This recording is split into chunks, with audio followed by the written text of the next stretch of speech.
Hello दोस्तों, स्वागत है आप सभी का हमारे प्यारे से यूट्यूब चैनल प्रज्ञा साइंस कोचिंग सेंटर पे।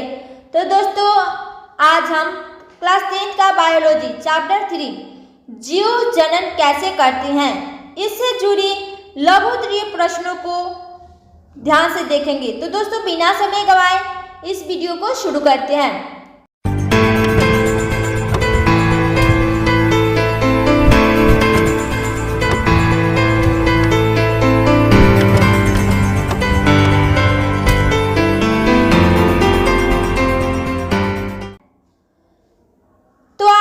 इस वीडियो में क्लास 10 का बायोलॉजी चैप्टर 3 जीव जनन कैसे करते हैं, जीवों में जनन कैसे होता है, इसके बारे में जानेंगे। तो इसका पहला क्वेश्चन है, अलैंगिक जनन की मुख्य विशेषता क्या है?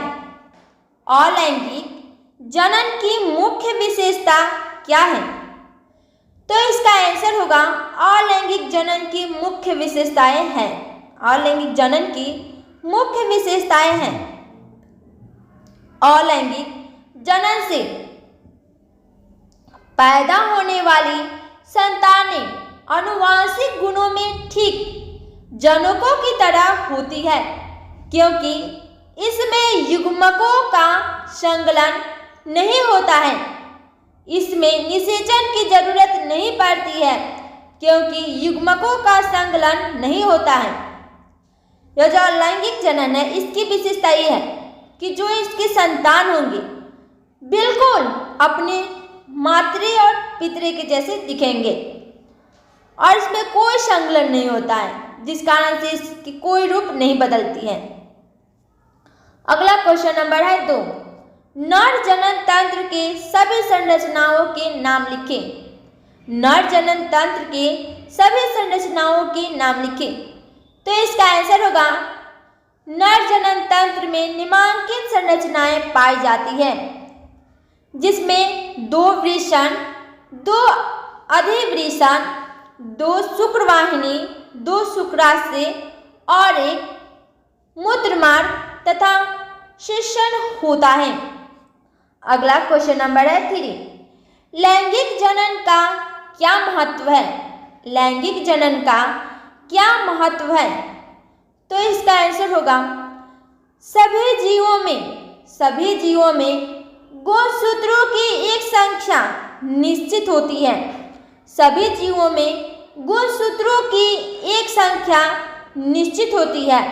अलैंगिक जनन करने वालों में असमसूत्री या समसूत्री प्रकार का कोशिका विभाजन होता है, जिसके कारण उनमें कोई विभिन्नता नहीं आती। प्रत्येक पीढ़ी में क्रोमोसोम की संख्या भी निश्चित रहती है। लैंगिक जनन करने वाले में अर्धसूत्री कोशिका विभाजन होता है, जिससे उसमें भिन्नता आ जाती है या पीढ़ी दर पीढ़ी बढ़ती जाती है। लैंगिक जनन का यह महत्व है कि इसमें जो जनक होंगे दोनों ही बिल्कुल अलग होंगे, एक नर और एक मादा, दोनों संकलन करते हैं और उससे जो संतति उत्पन्न होती है वो बिल्कुल भिन्न होती है। इसे ही लैंगिक जनन कहते हैं। अगला क्वेश्चन नंबर है 4, पौधों में लैंगिक जनन कैसे होता है? पौधों में लैंगिक जनन कैसे होता है? तो इसका आंसर होगा, पौधों में लैंगिक जनन एंजियोस्पर्म में अधिकांश पुष्प द्विलिंगी होते हैं। इनमें दोनों प्रकार के जननांग होते हैं। पुमांग को नर जननांग या जयांग तथा कार्पल्स को मादा जननांग कहते हैं। पुमांग में परागकण बनते हैं, जिसे माइक्रोस्पोर भी कहते हैं। जयांग में बीजांड या मेगास्पोर बनते हैं। ये अर्धसूत्री विभाजन द्वारा बनते हैं। इनके निषेचन के बाद फल तथा बीज बनते हैं।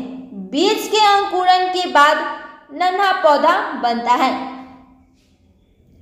अगला क्वेश्चन नंबर है 4। शुक्र जनन नलिका के बारे में बताएं। शुक्र जनन नलिका के बारे में बताएं।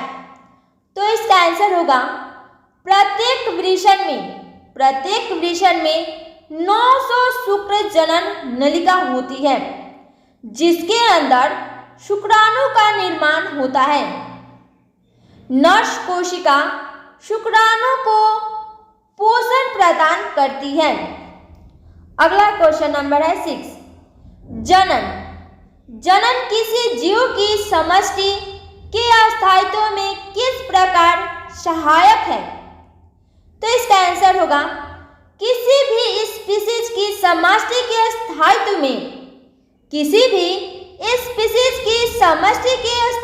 में जनन और मृत्यु दर में लगभग बराबरी की दर हो तो अस्थायित्व बना रहता है। एक समष्टि में जन्म दर और मृत्यु दर ही उसके आधार पर निर्धारण करते हैं। अगला क्वेश्चन नंबर है 7। परागण से क्या समझते हैं। परागण से क्या समझते हैं?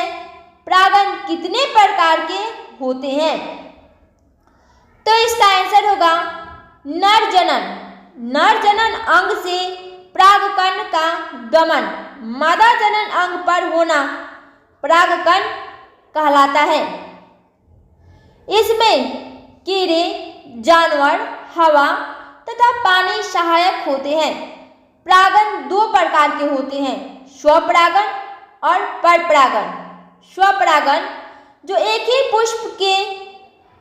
पुष्प में होते हैं परागण, और परपरागण एक फूल के पौधे दूसरे फूल के पौधे से कीटों, हवा, पानी किसी के माध्यम से आकर उसमें परागित होता है, तो उसे परपरागण कहते हैं। अगला क्वेश्चन नंबर है 8। ऋतुस्राव क्यों होता है। ऋतुस्राव क्यों होता है? इसका आंसर होगा यदि अंड कोशिका का निषेचन नहीं हो तो यह लगभग 1 दिन तक जीवित रहती है। यदि अंड कोशिका का निषेचन नहीं हो तो यह लगभग 1 दिन तक जीवित रहती है। गर्भाशय से भी प्रतिमाह निषेचित अंड की प्राप्ति हेतु तैयारी करता है। अतः इसकी अंतर्भित्ति मौसल और स्पॉन्जी हो जाती है, जो कि अंड के निषेचन होने की अवस्था में उसके पोषण के लिए आवश्यक है, परंतु निषेचन न होने की अवस्था में इस परत की भी आवश्यकता नहीं रहती। अतः यह परत धीरे धीरे टूटकर योनि मार्ग से रुधिर और म्यूकस के रूप में निष्कासित होती है। इस चक्र में लगभग 1 मास का समय लगता है तथा इसे ऋतुस्राव या रजोधर्म कहते हैं।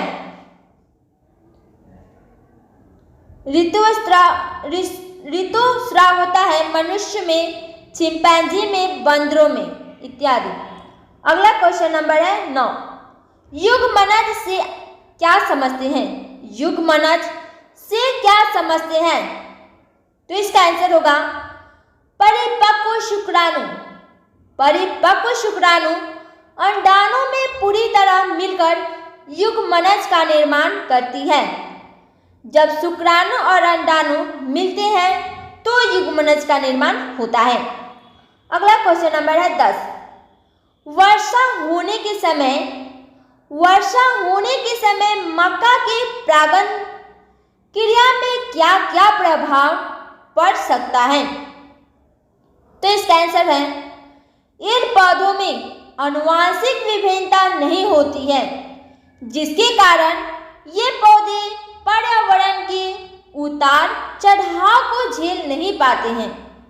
ऐसे पौधों में पर्यावरण के साथ अनुकूलित होने की क्षमता कम होती है, जिसके कारण उत्पादन कम होने की, बीमारियां होने तथा मर जाने की संभावना बढ़ जाती है। अगला क्वेश्चन नंबर है 11। मानव में वृषण के क्या कार्य हैं? मानव में वृषण के क्या कार्य हैं? तो इसका आंसर होगा मानव में वृषण के मुख्य कार्य निम्नलिखित हैं।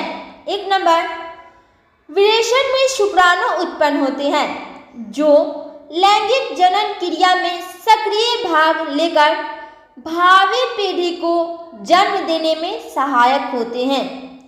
इसका 2, वृषण में उत्पन्न हार्मोन जिसे टेस्टोस्टेरोन कहते हैं, ये मानव शरीर में द्वितीयक जनन लक्षणों को स्थापित करने के लिए उत्तरदायी होता है।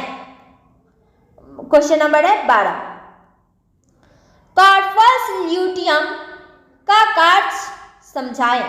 कार्पस ल्यूटियम का कार्य समझाएं।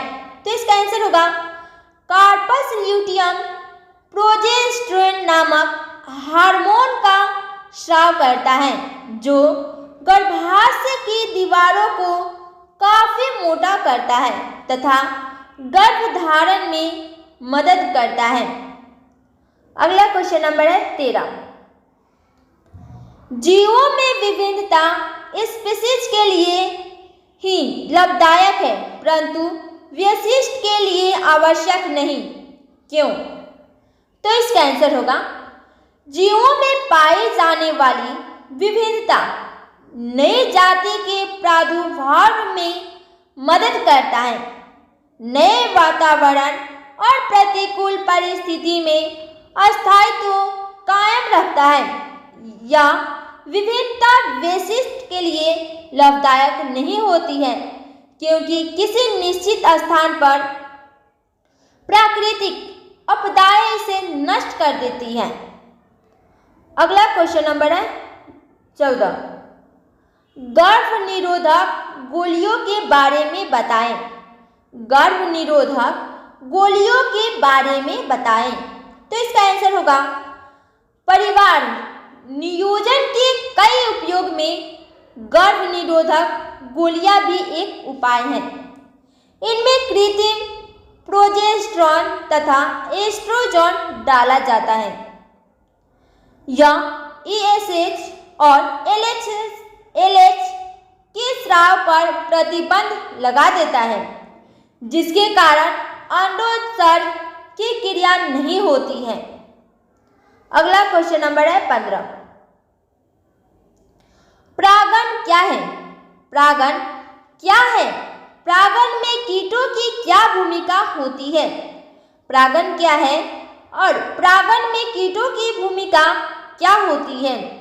तो इसका आंसर होगा परागकोश से परागकणों का प्रकीर्णनवर्ती काग तक होने की प्रक्रिया को परागण कहते हैं। कीटों के द्वारा पर परागण की क्रिया होती है। अगला क्वेश्चन नंबर है 16, द्विलिंगी जीव कौन से होते हैं? द्विलिंगी जीव कौन से होते हैं? उदाहरण लिखें। तो इसका आंसर होगा वे जीव जिनमें नर तथा मादा दोनों अंग होते हैं तथा वे नर तथा मादा दोनों प्रकार के युग्मकों को उत्पन्न करते हैं। उभयलिंगी अथवा द्विलिंगी जीव कहलाते हैं जैसे केचुआ। अगला क्वेश्चन नंबर है 17, डीएनए की प्रतिकृति बनाना जनन के लिए क्यों आवश्यक है? डीएनए की प्रतिकृति बनाना जनन के लिए क्यों आवश्यक है? तो इसका आंसर होगा एक पीढ़ी से दूसरी पीढ़ी में आनुवंशिक गुणों का वाहक क्रोमोसोम होता है जो डीएनए से बना होता है, अतः इसकी प्रतिकृति बनाना जनन के लिए आवश्यक है।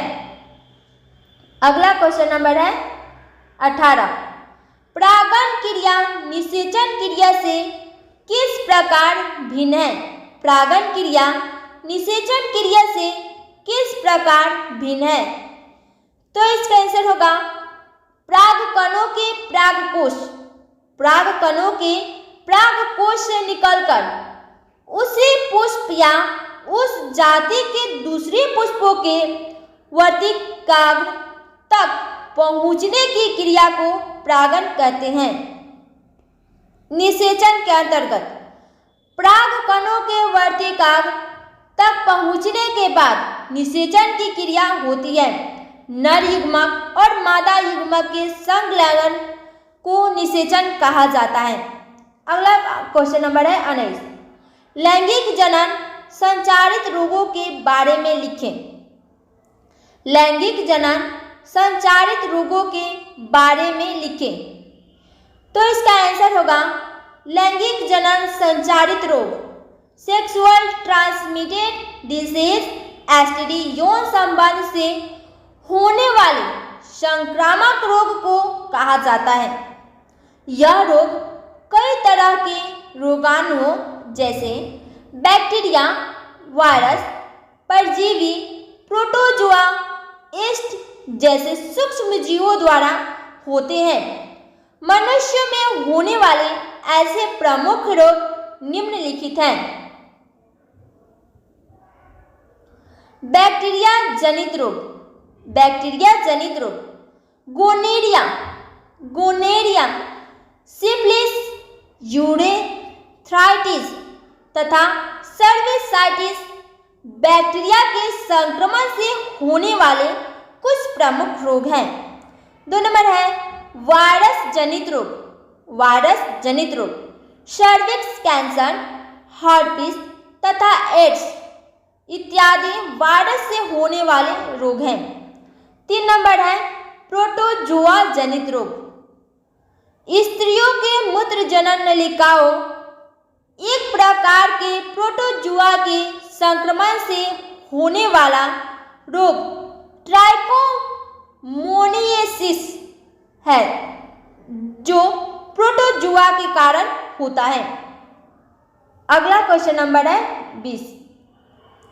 एकलिंगी तथा द्विलिंगी की परिभाषा एक उदाहरण देकर कीजिए।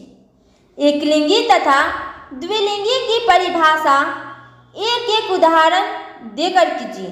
तो इसका आंसर होगा एकलिंगी वे जीव जिनमें नर और मादा स्पष्ट रूप से अलग अलग हो, उन्हें एकलिंगी जीव कहते हैं। उदाहरण मनुष्य। द्विलिंगी वे जीव जिनमें नर और मादा लिंग एक साथ उपस्थित होते हैं, उन्हें द्विलिंगी कहते हैं। उदाहरण के लिए केंचुआ। अगला क्वेश्चन नंबर है 21। कायिक प्रवर्धन को परिभाषित करें। कायिक प्रवर्धन को परिभाषित करें। यह किन पौधों में करते हैं या होते हैं? इसका आंसर है कायिक पादप शरीर का कोई भी कायिक या वर्षीय भाग जैसे जड़, तना, पत्ती विलग और परिवर्धित होकर नए पौधों का निर्माण करते हैं। कायिक प्रवर्धन कहलाता है। कायिक प्रवर्धन मुख्यतः गुलाब, आलू, ब्रायोफाइलम आदि में किया जाता है। अगला क्वेश्चन नंबर है 22। मुकुलन क्या है?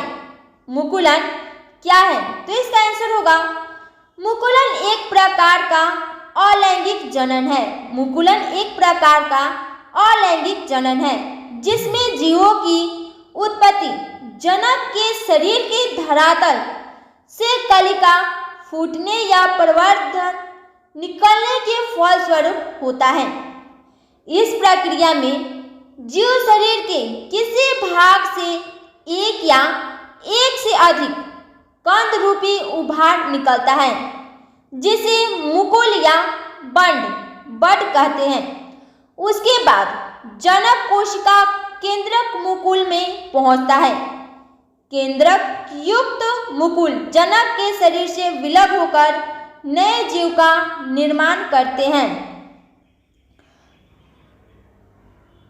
आप यहाँ चित्र के द्वारा देख सकते हैं। यहाँ पे मुकुल है और यहाँ नए जीव का उत्पत्ति हो गया। अगला क्वेश्चन नंबर है 23। पौधों में लैंगिक जनन के लिए कौन सा भाग उत्तरदायी है, समझाएं। तो इसका आंसर होगा पौधों में लैंगिक जनन के लिए पुष्प उत्तरदायी होते हैं। पौधों में लैंगिक जनन के लिए पुष्प उत्तरदायी होते हैं। पुष्प के 4 भाग होते हैं, जिसमें नर जननांग तथा मादा जननांग दोनों पाए जाते हैं। नर जननांग को पुंसांग तथा मादा जननांग को जायांग कहते हैं।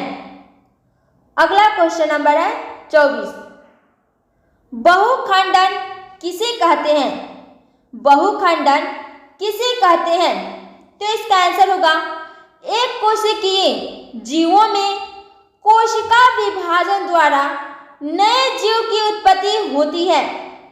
इसमें कोशिका अनेक संतति कोशिकाओं में विभाजित हो जाते हैं, जैसे मलेरिया परजीवी प्लाज्मोडियम। अगला क्वेश्चन नंबर है 25। मासिक चक्र कब और क्यों होता है, मासिक चक्र कब और क्यों होता है। तो इसका आंसर होगा जब परिपक्व अंडाणु शुक्राणु से संयोजन नहीं कर पाता है तो टूट जाता है, जिसके साथ आंतरिक दीवार और अन्य उत्सर्जी पदार्थ बाहर निकलते हैं, जिसे मासिक चक्र कहते हैं। यह 28 दिनों के अंतराल पर होता है। अगला क्वेश्चन नंबर है 26। शुक्राणु का निर्माण कहाँ तथा कैसे होता है, शुक्राणु का निर्माण कहाँ तथा कैसे होता है। तो इसका आंसर होगा शुक्राणु का निर्माण वृषण में होता है।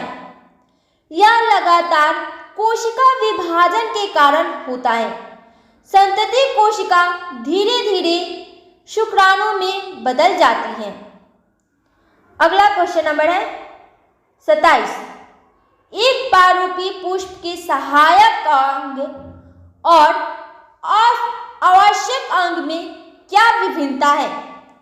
तो इसका आंसर होगा एक पारूपी पुष्प में 4 प्रकार के पुष्पपत्र होते हैं। एक नंबर है बाह्य दलपुंज, क्लैक्स, दलपुंज, कुरोला, पुमांग, एंड्रोसियम। 4 नंबर है जयांग, जिनोसियम। इनमें से 2 बाहरी चक्रों यानी बाह्य दलपुंज और दलपुंज को सहायक अंग और भीतरी 2 चक्रों यानी पुमांग और जायांग को आवश्यक अंग कहा जाता है। सहायक अंग फूल को आकर्षक बनाने के साथ आवश्यक अंगों की रक्षा भी करते हैं तथा आवश्यक अंग जनन का कार्य करते हैं। इनमें यही विभिन्नता है।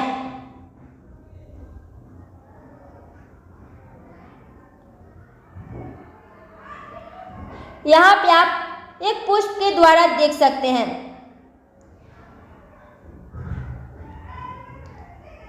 अगला क्वेश्चन नंबर है 28। एक कोशिका और बहुकोशिका जीवों की जनन पद्धति में क्या अंतर है। एक कोशिका और बहुकोशिका जीवों की जनन पद्धति में क्या अंतर है।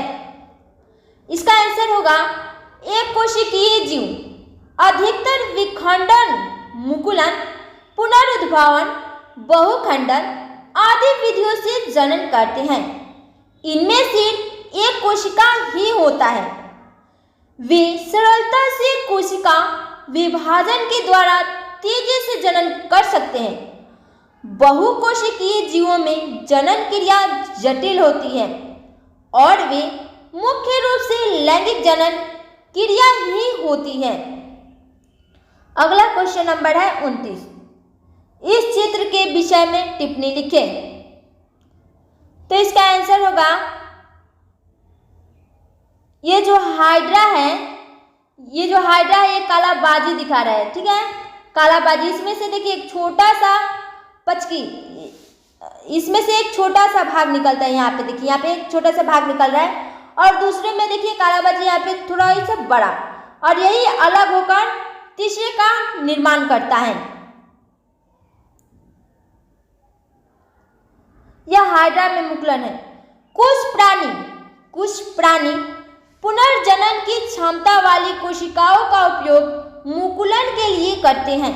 हाइड्रा में कोशिकाओं के नियमित विभाजन के कारण एक स्थान पर उभार विकसित हो जाता है।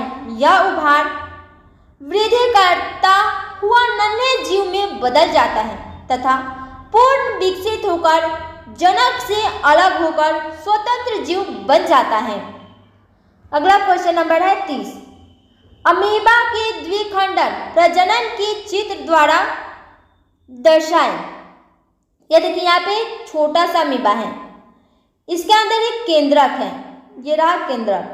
अब ये केंद्रक देखिए यहाँ पे विभाजित हो रहा है, थोड़ा थोड़ा फैल रहा है, ऐसे हो रहा है, देखिए बीच में पतला होगा और फिर यही अमीबा आगे चलकर और इससे थोड़ा पतला हो गया और इससे पतला, और जब ये 4 नंबर में आया तो देखिए इसके अंदर ऐसे आया, ऐसे और फिर एक यहाँ पे हो गया और एक यहाँ पे हो गया, और वही टूट कर इधर आया, इसमें एक आ गया और एक ऐसे देखिए 2 गो संतति बना रहा है। यह अमीबा में द्विखंडन है।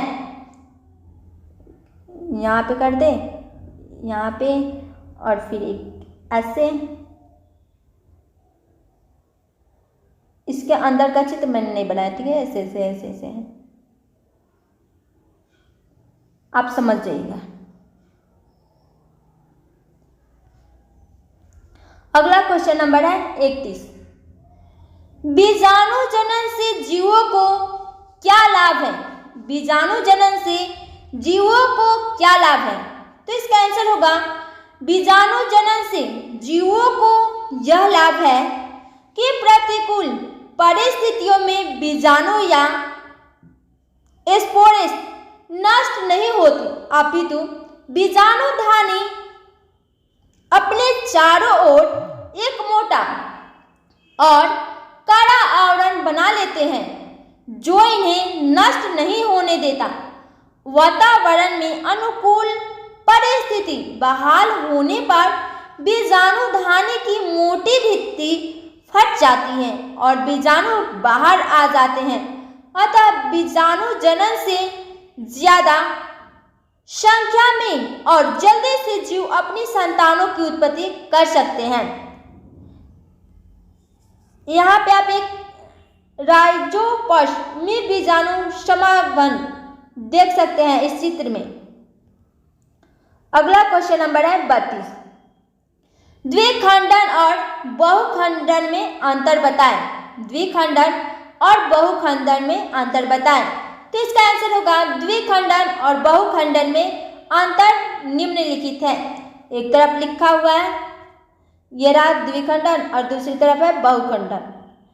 द्विखंडन में 1 नंबर है, द्विखंडन की वह विधि जिसमें 2 समान संतति निर्माण करते हैं द्विखंडन कहते हैं। बहुखंडन विखंडन की वह विधि जिसमें अनेक समान संतति का निर्माण होता है उसे बहुखंडन कहते हैं। द्विखंडन नंबर 2, यह हमेशा अनुकूल वातावरण में होता है। बहुखंडन नंबर 2, यह प्रतिकूल वातावरण में भी होता है। द्विखंडन 3, इसमें जनक जीव का कोई भी मात्रा नष्ट नहीं होता है। बहुखंडन 3 में इसमें जनक का कोशिका द्रव्य या झिल्ली नष्ट हो जाता है। इसी के साथ इस वीडियो को यहीं पे रहने देते हैं। इसी के साथ इस वीडियो को देखिए और मिलते हैं हम आगे के वीडियो में। धन्यवाद।